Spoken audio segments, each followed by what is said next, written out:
you're a co-host now, so you can unmute. Okay, thank you. Good afternoon, ladies and gentlemen. I would like to introduce myself. I'm the facilitator for today. My name is Catricia Curitan, VP of Leadership and also Health Committee member of Mass PTA.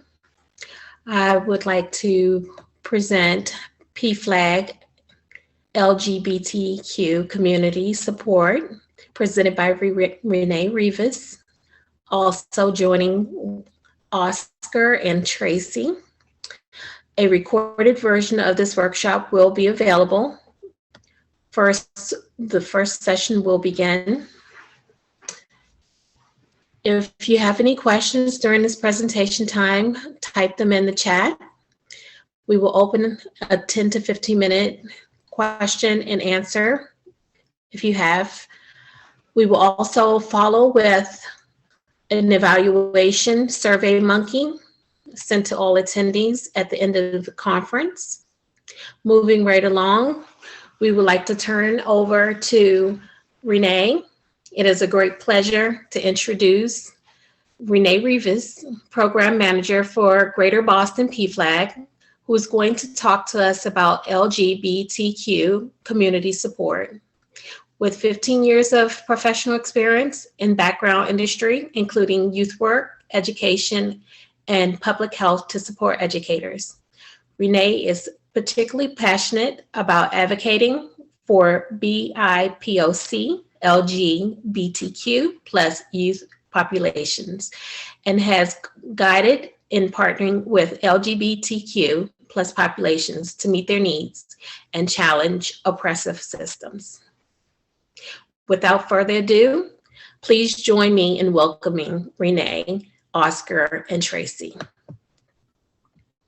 Thank you so much, Catricia, for the warm intro again.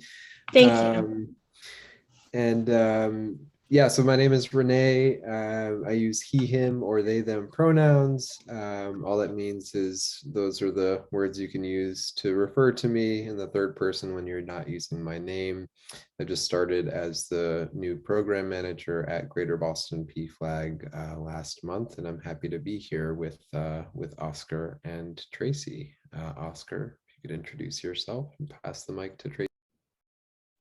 Hi, I am Oscar. I use he, him, his pronouns. I work with René at Greater Boston PFLAG, and I am here to support René in supporting all of you. So if throughout the presentation anybody has any questions, feel free to type them into the chat and you can send them directly to me. And I will make sure that we address as many as possible. Thank you so much.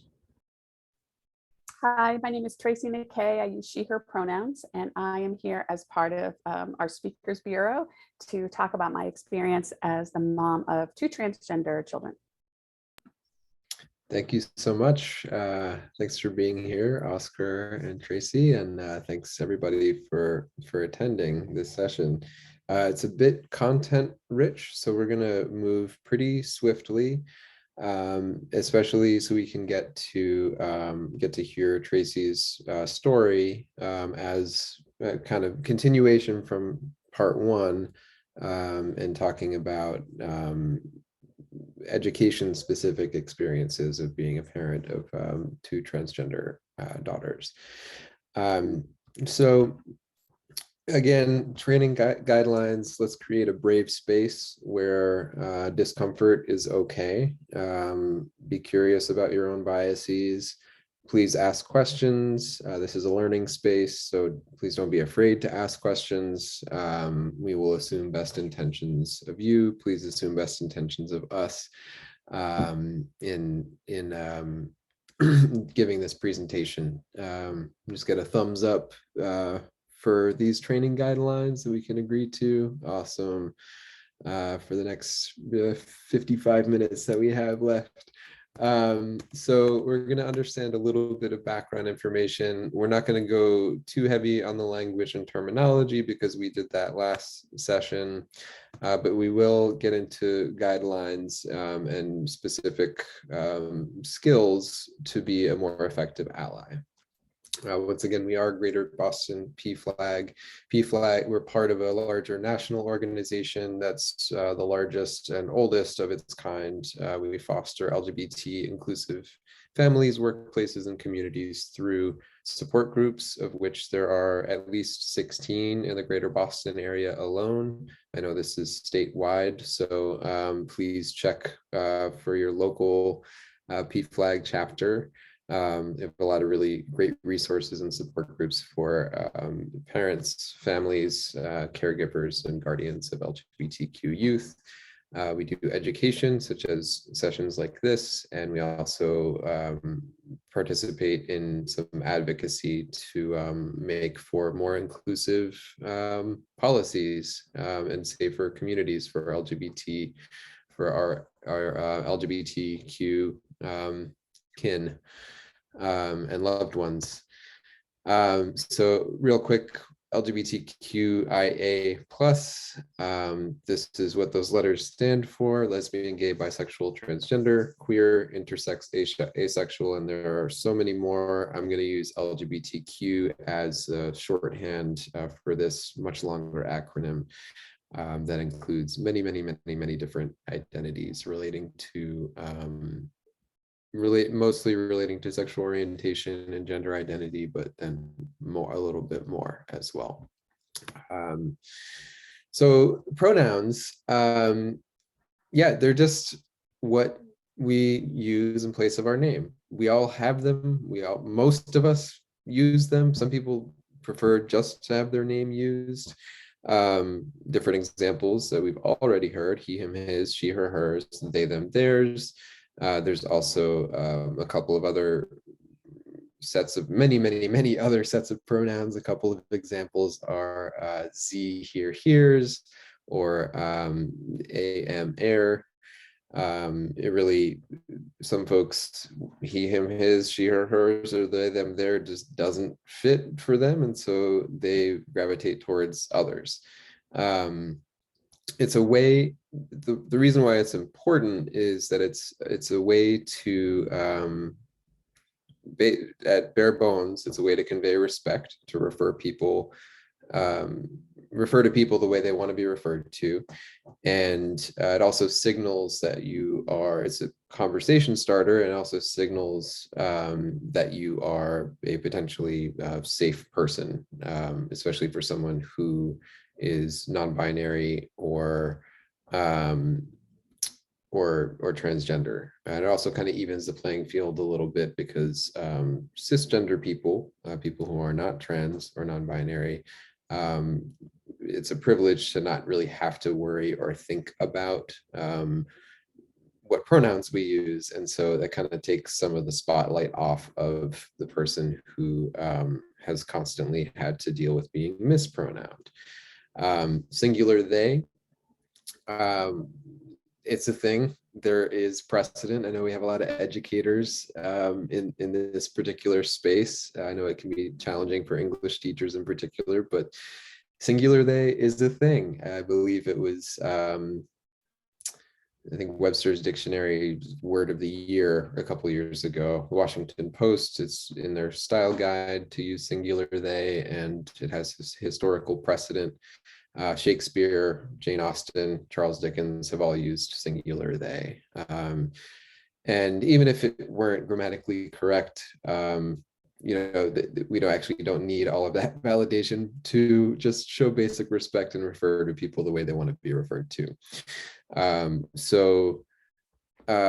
we use it colloquially all the time. So we don't know the gender or the pronouns of the person up there on the tightrope with the umbrella. So what are they doing up there? Do they think their umbrella will save them? I hope so. Maybe it's Mary Poppins. I don't know. So yeah, share your own pronouns. If you don't know, ask. It's important in schools in particular that you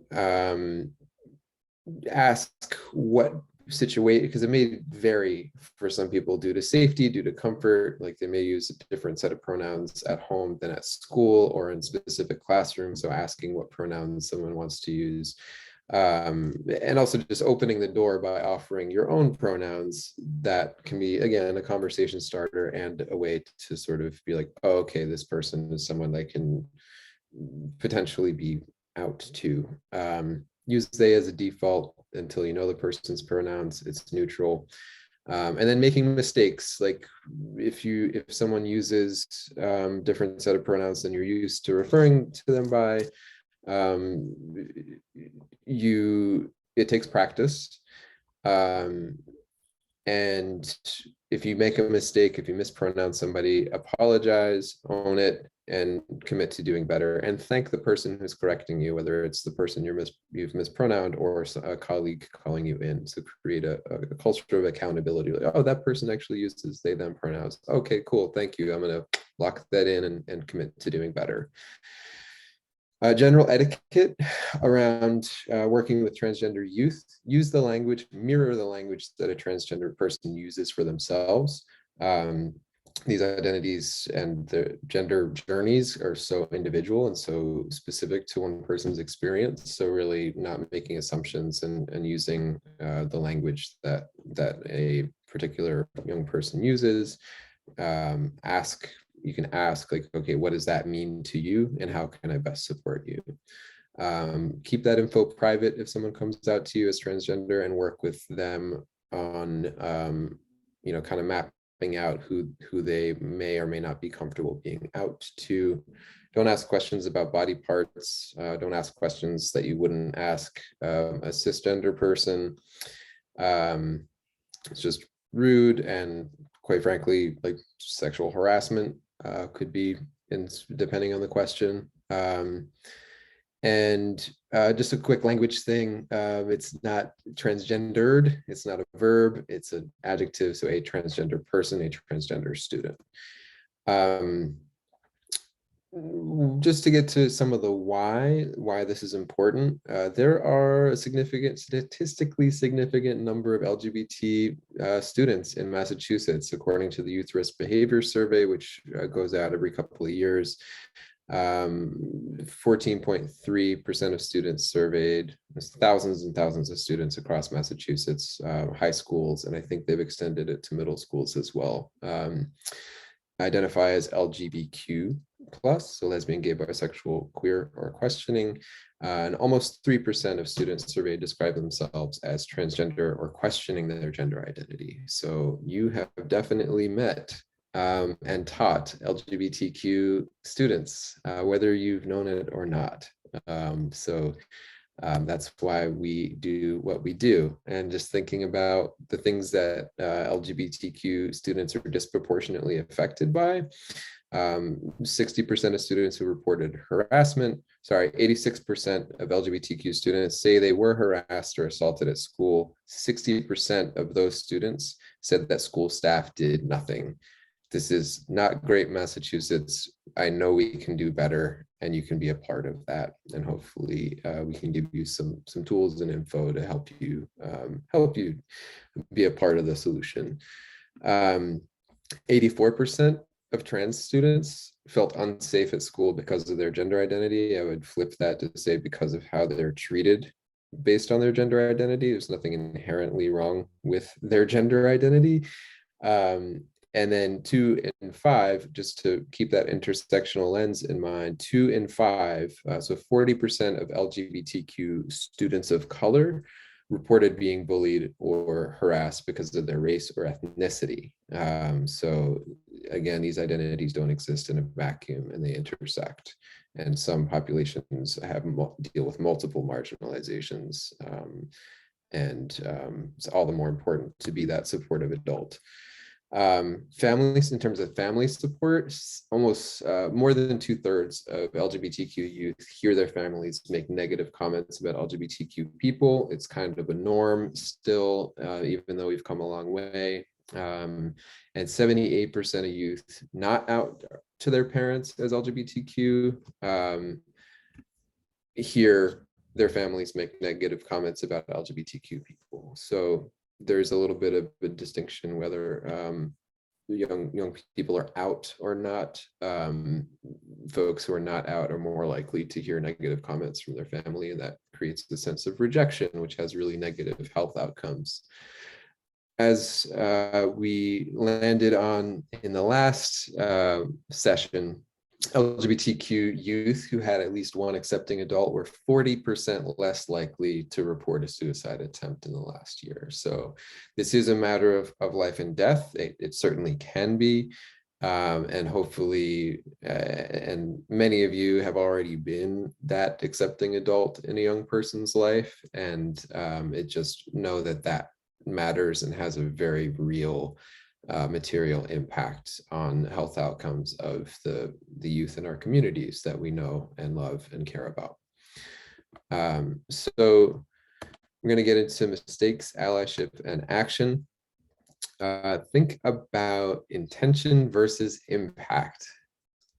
We may have good intentions, doesn't always mean we have positive impacts. So the poor dog with the frisbee, just trying to throw the dog a frisbee, just trying to have fun and play with the dog, give it some exercise, but it doesn't land well. It hits them right in the in the jaw, and that's gonna hurt. It doesn't matter what the intention was, the impact remains the same. The dog is hurt. So thinking about really like focus on what your intention is before saying things that you may think are a compliment, because the impact could actually be very damaging, especially when it comes to trans folks. Like, you look like a real girl or a boy. It's like, okay, well, what does that even mean? What does a real boy or real girl even look like? It's actually like quite damaging and perpetuates a lot of like negative stereotypes. Back when you were a boy or a girl, like just don't. It's okay to be, curious, but be mindful of like, the person you're talking to. The impact is definitely like causing harm through microaggressions. You're so much prettier or more handsome than me. Like, that's also like kind of tying into like trying to validate where validation is not needed, and it's not done in the right way. That's a misthrow of the frisbee. So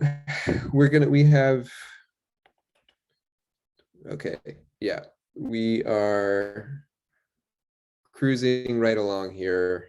I'm gonna keep it moving. Check out the Family Acceptance Project. They're a great organization through San Francisco State University. Caitlin Ryan is really the person who spearheaded this project. They've done a lot of research. They have a lot of videos and a lot of literature that are really useful for parents to help educate and move parents along to a more accepting place. There's data that just shows that having and accepting even a little bit of acceptance goes a really long way in the home. And so as parents and guardians who are watching this, just know that it's supremely important.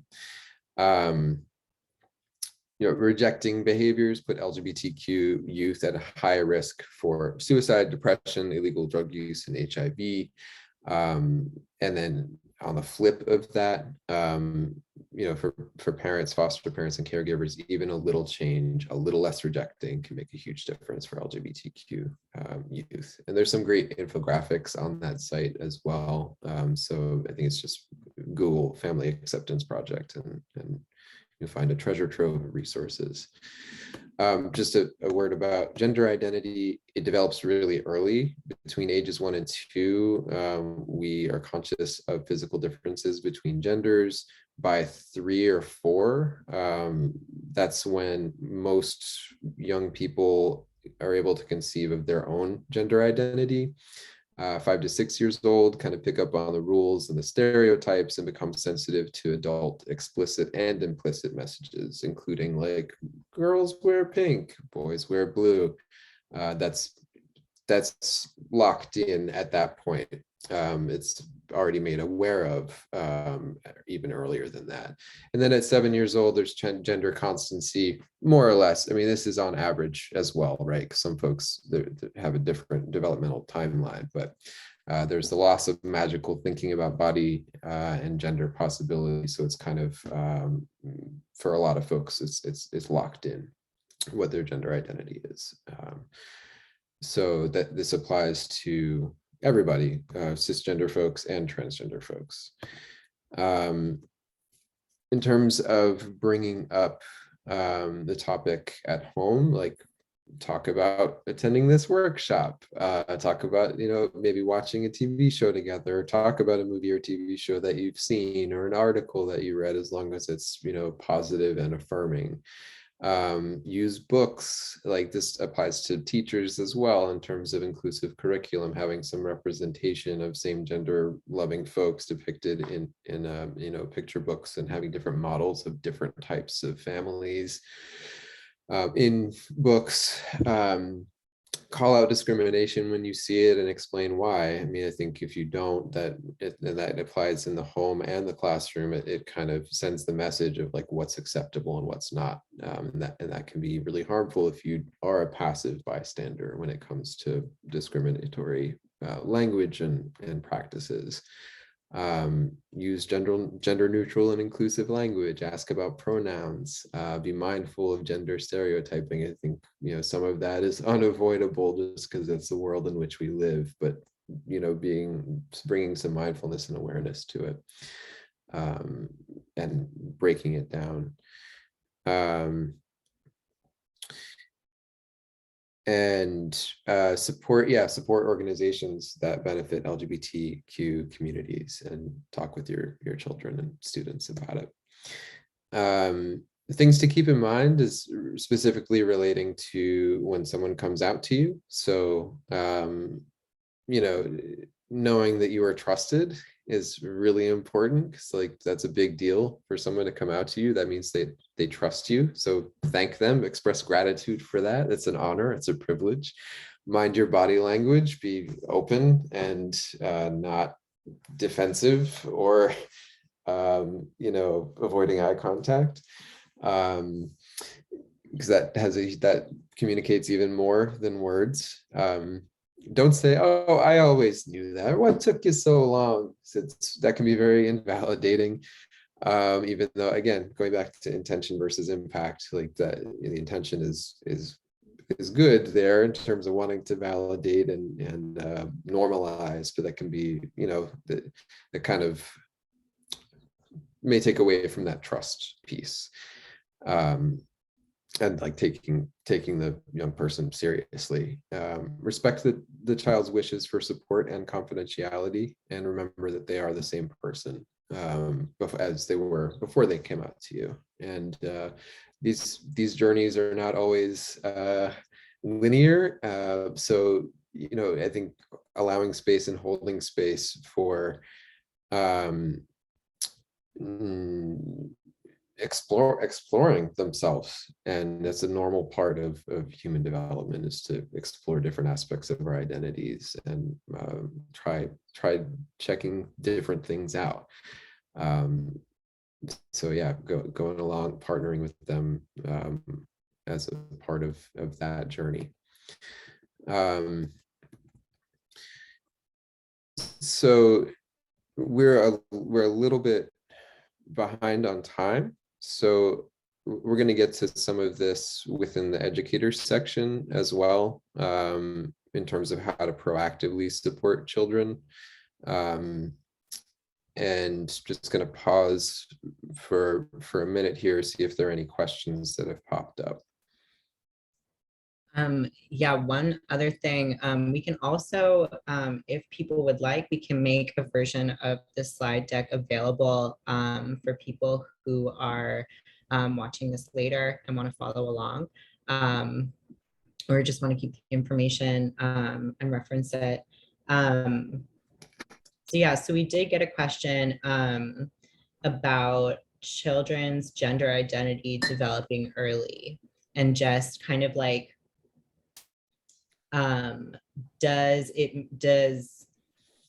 mean that children who come out later are more likely to be confused, or like should people expect a child to know by the age of, say, 7 or something, like on the slide? That's a really good question. I think if you think about it like a bell curve, I think that those developmental markers, like any developmental marker, there's a kind of standard deviation and standard range. So these are working with the averages.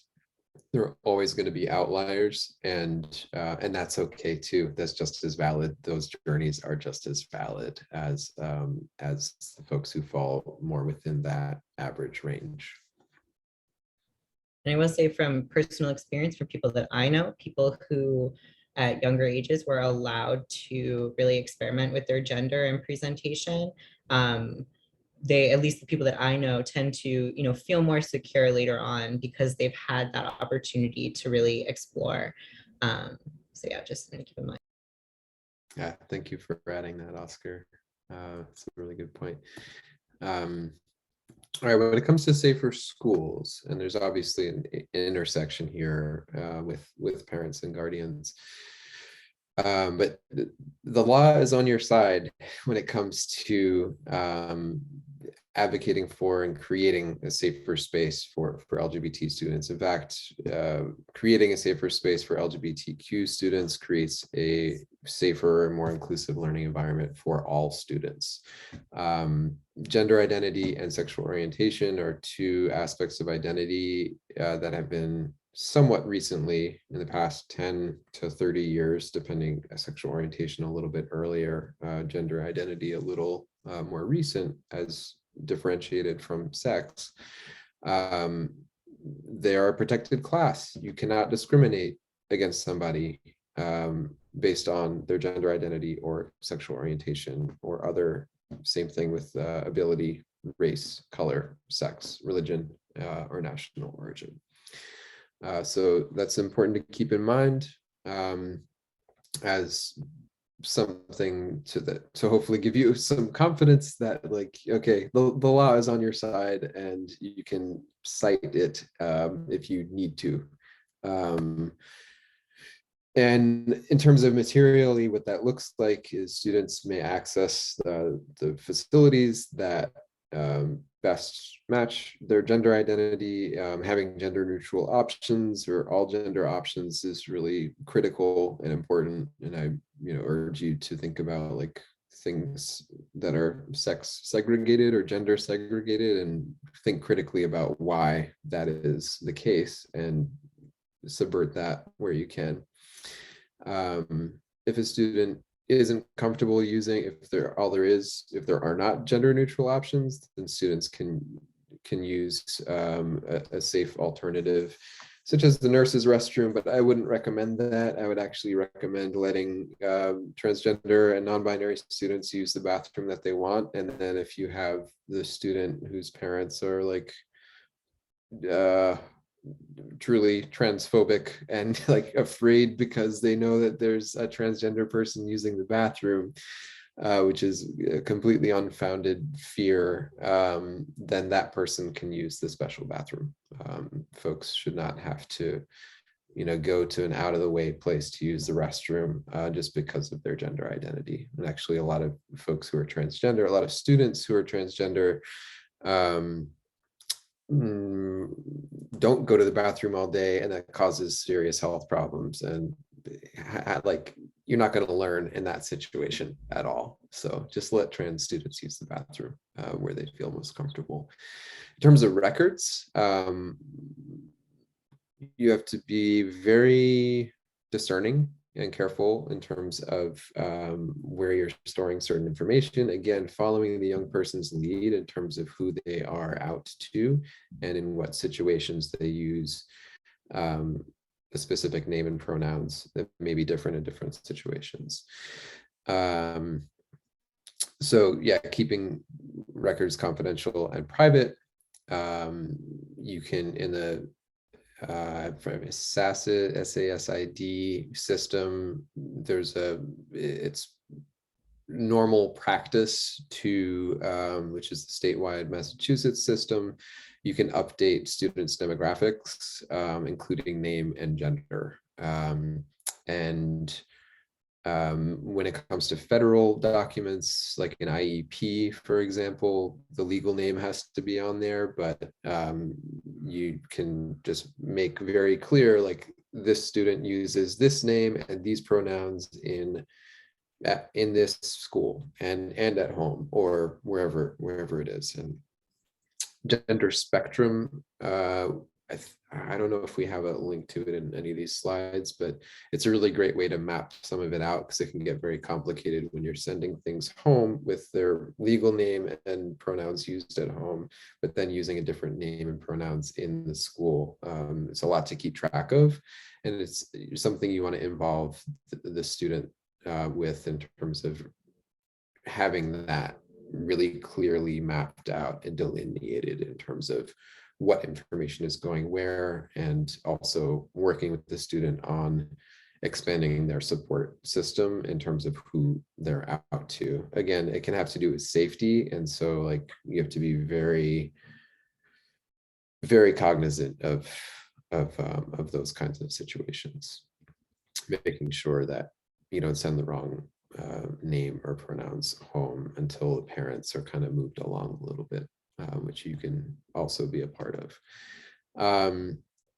Just a couple of things from DESE, Department of Elementary and Secondary Education. Again, the student is the expert. There should not be gatekeeping around, like, well, prove that you're transgender. It's like, just trust young people. They're the experts of their own experiences.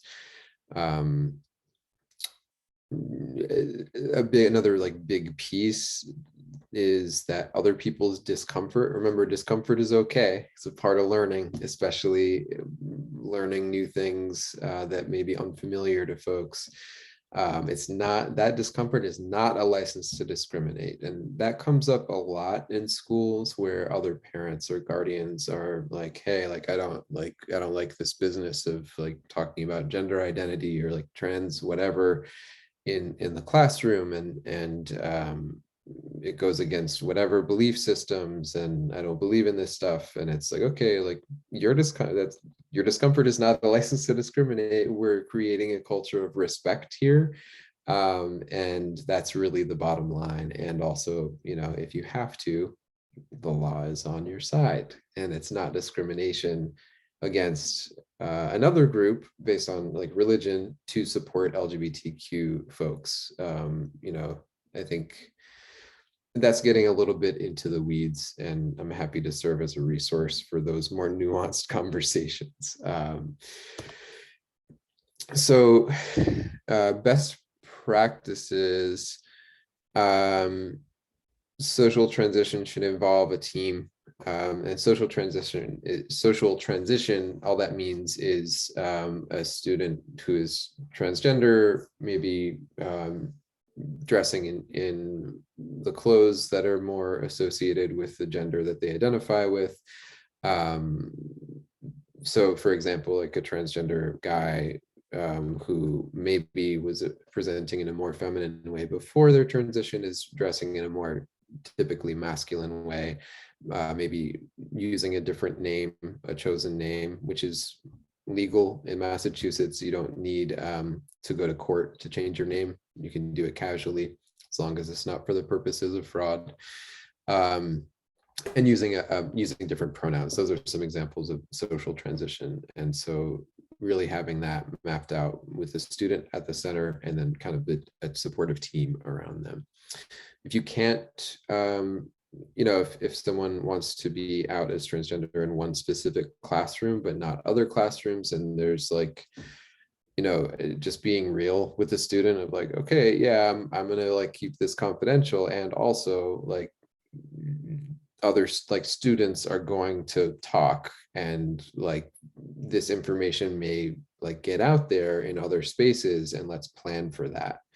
And plan together like how we want to respond, and who else might be a good support. Pronoun practice, offer your own, have periodic check-ins and just kind of normalize it as a part of the culture of the school, of the classroom. And it's a great opportunity to have a similar conversation that we're having about like, okay, why are we even talking about this stuff? And it's like, okay, well, here's why. We don't want to assume. We want to respect how folks want to be referred to. We want to signal that this is a safe space for everybody, an inclusive space for everybody. Instead of saying boys and girls, saying like y'all or folks or students or scholars, using gender neutral language in the classroom can be really powerful to kind of to challenge some of the gender norms that we've all been brought up with. Have some representation of transgender and non-binary and gender non-conforming individuals, either as on your staff or within, you know, materials, talking about like inclusive curriculum.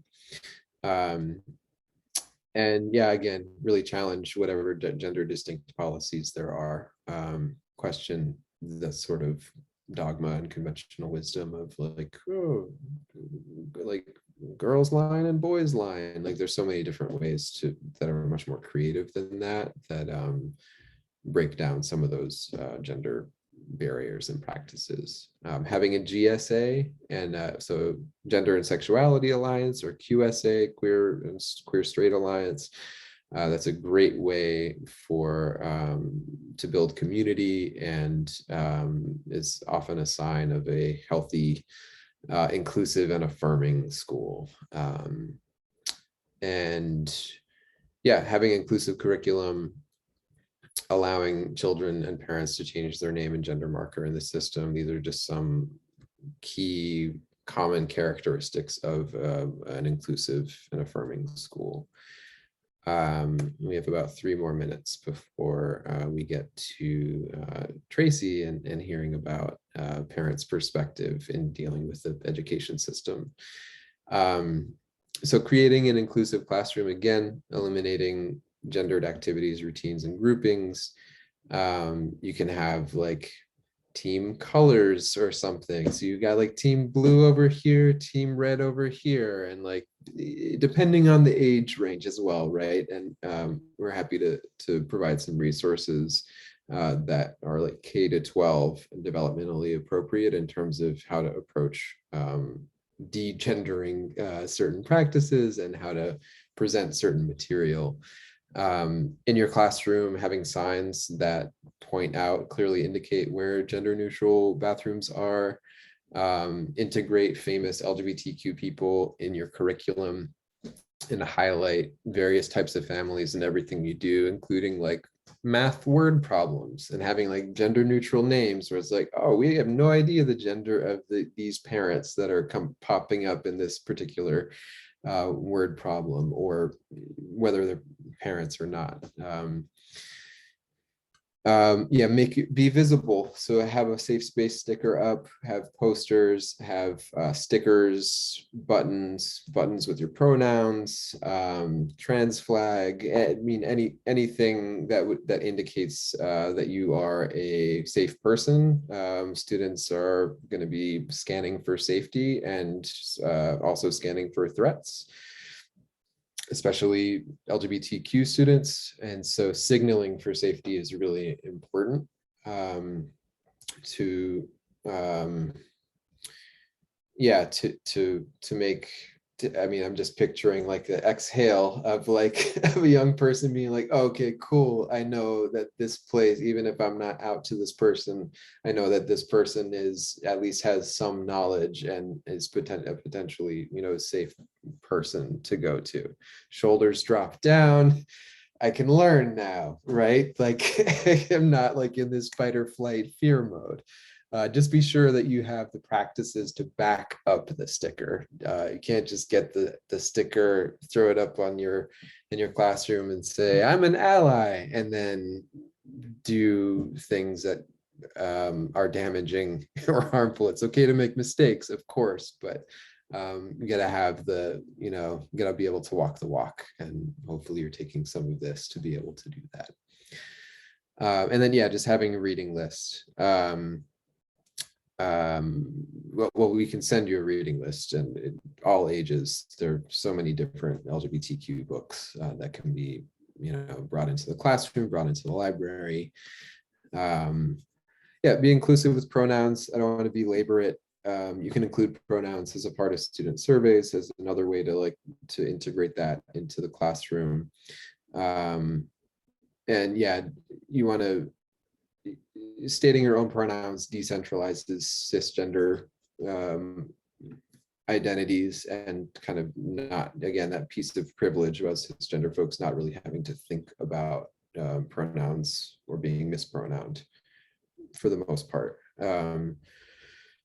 And yeah, having the regular pronoun check-ins, it's like, again, signaling that safety, but not putting the spotlight on transgender and non-binary folks. They don't necessarily want that. Here are some famous historical figures, again, thinking about intersectionality. These are all LGBTQ folks of color from history, some of whom you may be familiar with. So Audre Lorde and James Baldwin, both, I think they were contemporaries. There was definitely some overlap there, but some great thinkers, intellectuals, activists, authors, writers. Audre Lorde, lesbian woman, James Baldwin, gay man. Sylvia Rivera and Marsha P. Johnson are two incredible activists who played a huge role in the Stonewall uprising, which launched the beginning or continuation of the modern LGBTQ rights movement. And then Frida Kahlo is probably the one that folks are most familiar with. She was bisexual and Mexican artist who was supremely talented and pretty easy to integrate into a curriculum in some way, shape, or form. There's so many others as well, authors and important figures in science and other areas as well. So I'm gonna actually just, I'm going to tie it up here, but it's really important to not be a passive bystander. So when you hear and see things that are homophobic, that are transphobic, that are, oppressive language, stop it, name it, claim it, and question it.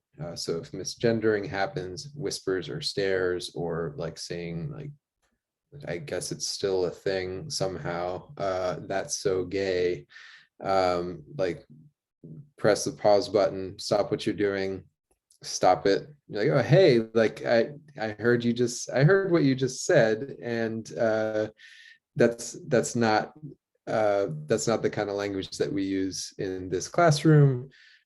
Like, what are you actually trying to say? Let's be more mindful about our language, and because language has power and can be really hurtful. Like, don't and claiming it for yourself.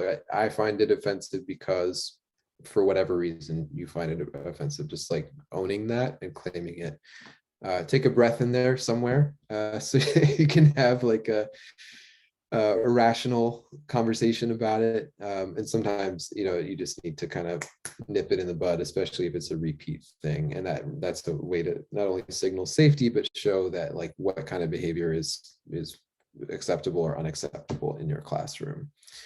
I encourage you to educate yourself. Just keep learning, keep having this conversation. Hopefully it's a continuation of an ongoing discussion, and know that there are resources and tools out there for further learning, a few of which we've named, and that you can find on our website at greaterbostonpflag.org. Our GBP flag. Oscar, you may have to help me out on that one. So I think, working with families, I think Tracy's story will be able to touch on this. Definitely give tools and resources, help to kind of bring parents along, because again, like a little bit of acceptance goes a long way. Being a little less projecting goes a long way.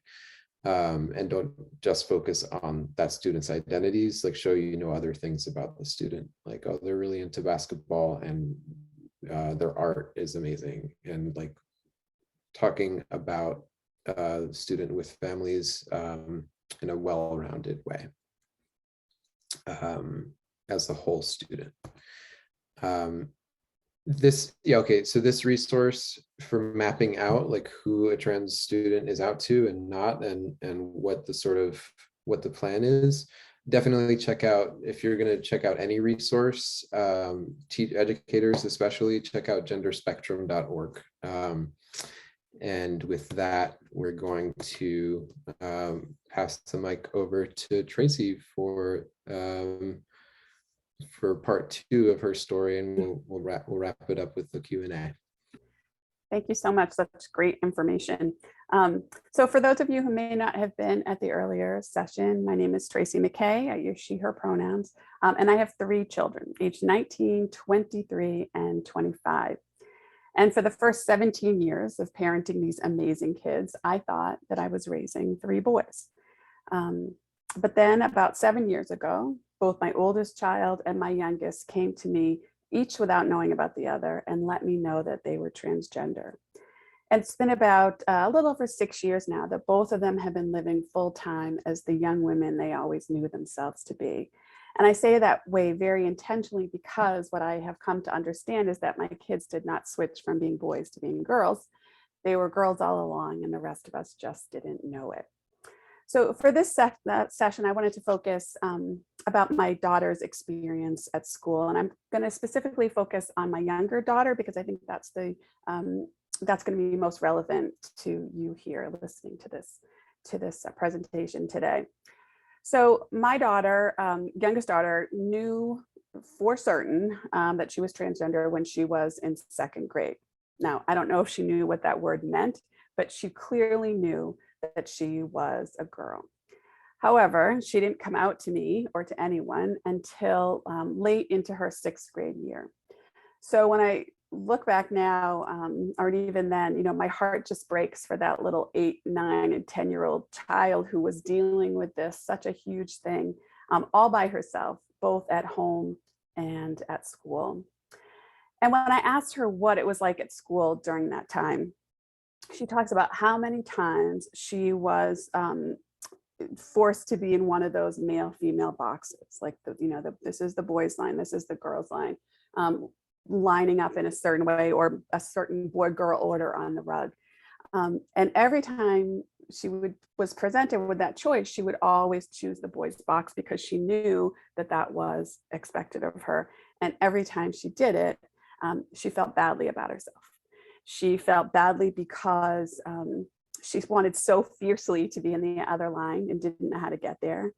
She felt badly because she felt that she didn't have the words or, in her mind, the courage to let us know what was really going on. And she felt bad because she knew that no one was seeing her for who she truly was. Now, she was ready to go public with her transition at the beginning of 8th grade.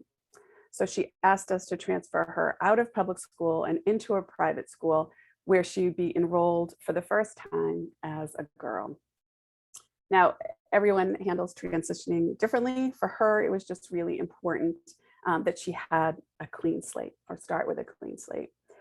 So the first school that we tried, they tried really hard. They were supportive of her, they cared about her, but the fit just wasn't right. They tried to educate their staff, but as she was really the first openly transgender student that they had, so the learning curve was just really too steep. There was so many times that she would feel uncomfortable, she would feel hurt, and then I would have to step in to advocate for her. And I will tell you that being an advocate is one of the biggest parts of the job as a parent of a trans kid. They also didn't have a well-established GSA, which I think really kind of spoke volumes about the culture at the school. One incident where I had to advocate was when they kept asking her for a picture of her when she was younger for the yearbook. And she just didn't feel comfortable giving it. She had worked too hard to have others see her as the young woman that she was, to have these pictures of her out there with a very traditional boy's haircut, dressed all in blue. for everyone to see. And if I won't go into that too much, but if anyone has questions about how we advocated through that, I'm happy to talk more about that. Fortunately, we did find an amazing place for her starting her sophomore year.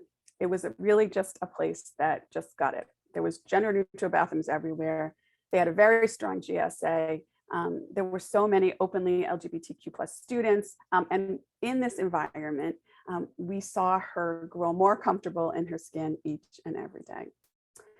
So I'm actually a former educator myself. I taught in a kindergarten program for 7 years, and I changed so much of what I did based on my daughter's experience.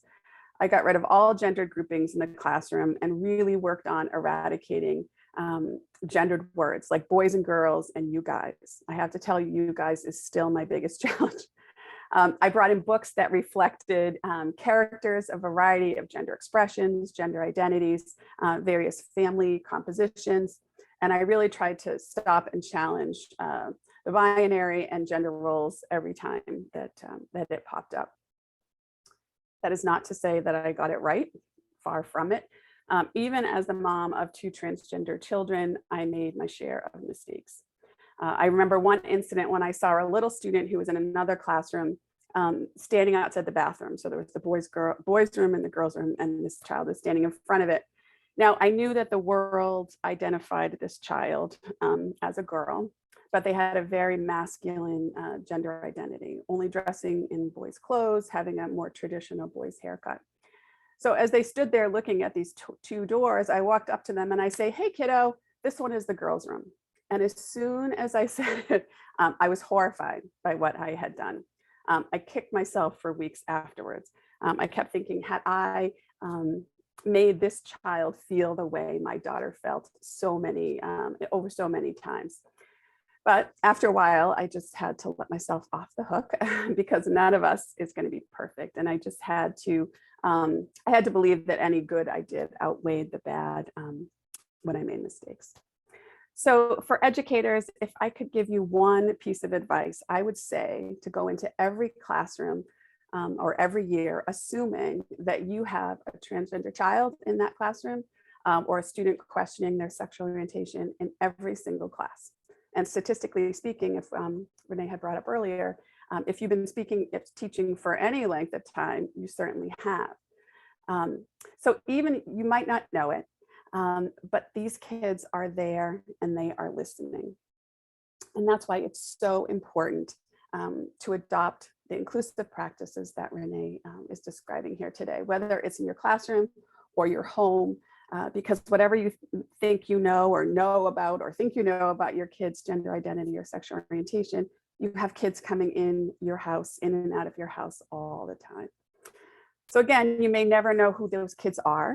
They may never come up and thank you, but the fact that you've provided a space for them, whether it's a classroom or a home, where they feel safe and it feels inclusive. And for many kids, this might be the only such space that exists for them. It's going to mean the world to them. So you have the power as educators to create classrooms in which no child will feel badly about themselves in the same way that my kid did year after year. So thank you for being here. Tracy, thank you so much for bringing it on home. We want to get to some questions the last little bit here, but I feel like we could just as easily end on that note. It's so powerful, and yeah, thanks for sharing not only your experiences as a parent, but as a teacher, and sharing the vulnerability of being a human who has made mistakes. And I think that's really important to model and acknowledge. So thank you. I think we have a few questions, and again, Oscar and I will kind of take turns. I think I'll start with the parent advocacy piece. So someone wanted to know, how can I, as a parent, encourage my child's school to be more inclusive? Well, I think just bringing in the type of information, giving resources to the teacher, giving resources to administration, seeing if they're open. Are they open to having PFLAG or someone to come in and do a training for their teachers or for their school community? So bringing what resources you can to help them to understand, I think is the best way to try to move things forward.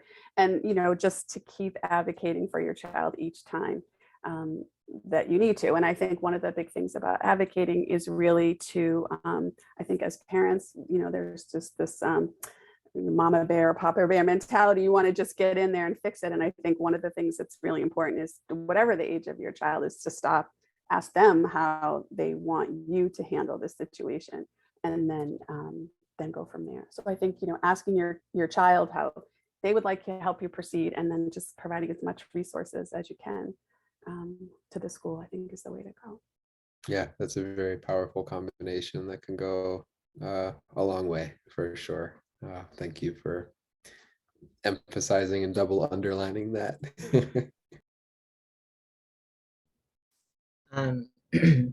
One of the things that I think is so poignant about this part of your story, Tracy, is just really owning, like, you know, imperfection and being able to make mistakes and acknowledge them, understand them, and not allow them to stop you cold. You know, I think an obstacle that I've a lot of people that I have met have with talking about these things, calling things out, being supportive, is just they're afraid to make a mistake. And it's very, very easy to let that fear kind of just freeze us. But it's so important just hearing you talk about, you know, just you just went right ahead and you just started doing your best and like working hard to keep making that best better. And that truly, from the perspective of all of the probably trans or queer, gay, whatever children, just want to say thank you. I'm no longer a child, but it was not that long ago that I was in school. And yeah, I think, yeah. Wow, Tracy. Anyway, so kind of going off on that, what would you say, so if a teacher like does make a mistake and realizes kind of like in the moment or a few minutes later or something, like in terms of like misgendering or like enforcing a gender binary or anything, what would you say would be a good way to counter that? Mm-hmm. Great question. I think first of all, and Renee had alluded to this earlier with pronouns, if you make a mistake, you know, you don't want to belabor it. If you have misgendered a child, use the wrong pronoun, or student, you don't want to spend a ton of time saying, oh, I'm so sorry. Oh, I'm so sorry. Again, you're putting this kid on the spot. You're probably making them more uncomfortable than they already are.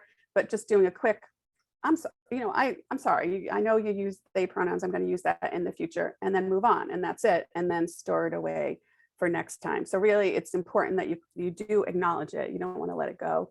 You make a quick apology, and then you move on and just try to do better for the next time. And I think also the other thing is, if you let something slip in terms of like something, a binary comment that's gone on, or some gender stereotyping, it's okay to come back to that later and say, you know what, I was just thinking about a comment that we talked about earlier this morning, and I want to get back to it. So I think it's never like too late to call that out, because again, these kids are listening and they want to make sure it can't be a safe space if you don't call it out. So it's not too late to do that.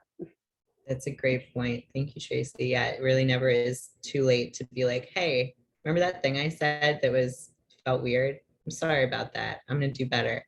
Yeah, truly.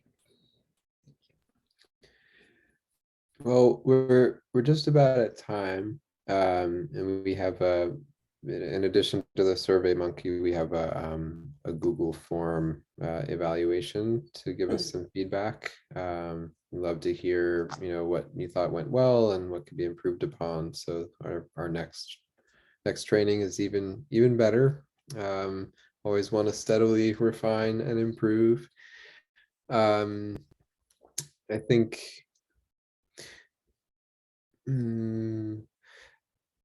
That's I've kind of dropped the link to the feedback form in the chat for everybody. If you guys wouldn't mind taking a minute after this to just fill it out.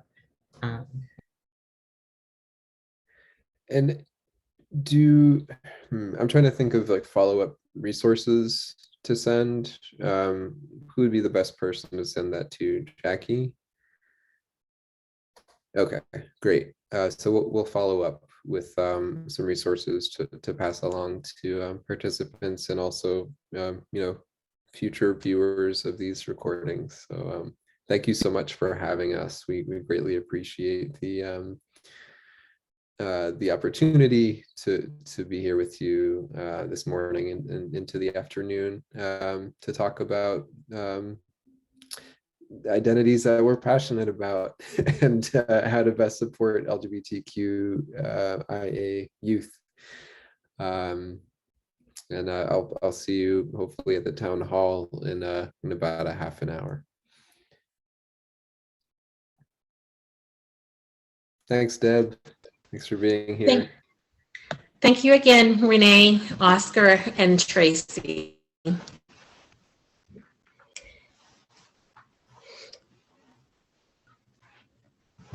It's our pleasure. Be well, everybody. Thank you.